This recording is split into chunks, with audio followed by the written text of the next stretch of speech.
Bouh! Aujourd'hui, vidéo introductive à une nouvelle série de vidéos sur ma chaîne qui va parler de l'expatriation. Dans un premier temps, d'après Google, un expatrié est un individu résidant dans un autre pays que le sien, mais cela désigne aussi un professionnel hautement qualifié s'établissant à l'étranger pour des raisons professionnelles. Pour préciser un petit peu tout ça, mon père est un expatrié comme le dit la définition de Google, mais il a un contrat qui fait qu'il doit changer de pays plusieurs fois. C'est-à-dire qu'on va pas déménager dans un pays et rester, voilà, jusqu'à que tu quittes l'entreprise par exemple. Non.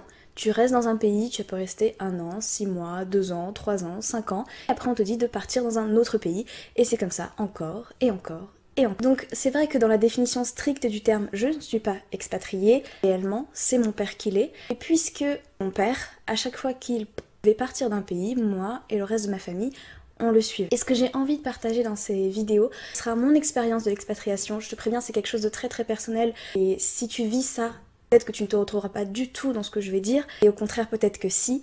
J'ai envie de faire ces vidéos parce que je pense déjà dans un premier temps qu'aujourd'hui, maintenant que j'ai 18 ans, maintenant que je suis partie de chez moi, de chez ma famille pour faire mes études, et que du coup maintenant que j'ai fini avec cette vie d'expatriation, je pense que maintenant je peux en parler réellement. Je pense que j'ai vraiment pris du recul toute cette expérience et je crois que voilà, qu'en parler ça me ferait non seulement du bien, mais qu'en plus je me dis peut-être qu'il y a des gens quelque part qui vivent cette expérience d'expatriation et qui ont peut-être du mal à le vivre comme j'ai souvent eu du mal à le vivre aussi. Du coup peut-être que ces vidéos pourront t'aider, peut-être qu'elles pourront t'expliquer certaines choses, peut-être qu'elles pourront aussi t'aider à voir les choses sous un autre angle, parce que je crois qu'aujourd'hui j'arrive à voir aussi le côté positif de cette expérience. Voilà, parce que l'expatriation a été longtemps pour moi quelque chose de très compliqué à vivre. Et aujourd'hui, j'arrive à voir toutes les choses positives aussi que ça a amené dans ma vie, et je tiens à les partager.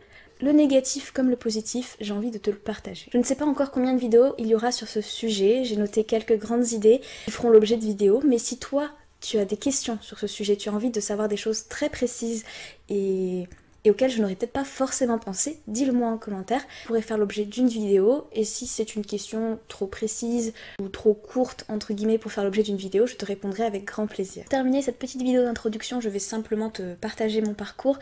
Je suis née à La Réunion et après directement mes parents sont partis au Bénin, au Gabon, à moins que ce soit l'inverse. J'avoue que je me souviens jamais si c'était Bénin puis Gabon ou Gabon puis Bénin. J'étais trop petite pour m'en souvenir. Et c'est pas grave, et du coup on est resté à peu près 4 ans dans ces deux pays. Ensuite on est parti en Guyane où on est resté à peu près 5 ans, 5 ans et demi. Ensuite à La Réunion, pareil, 5 ans, 5 ans et demi, je sais plus trop.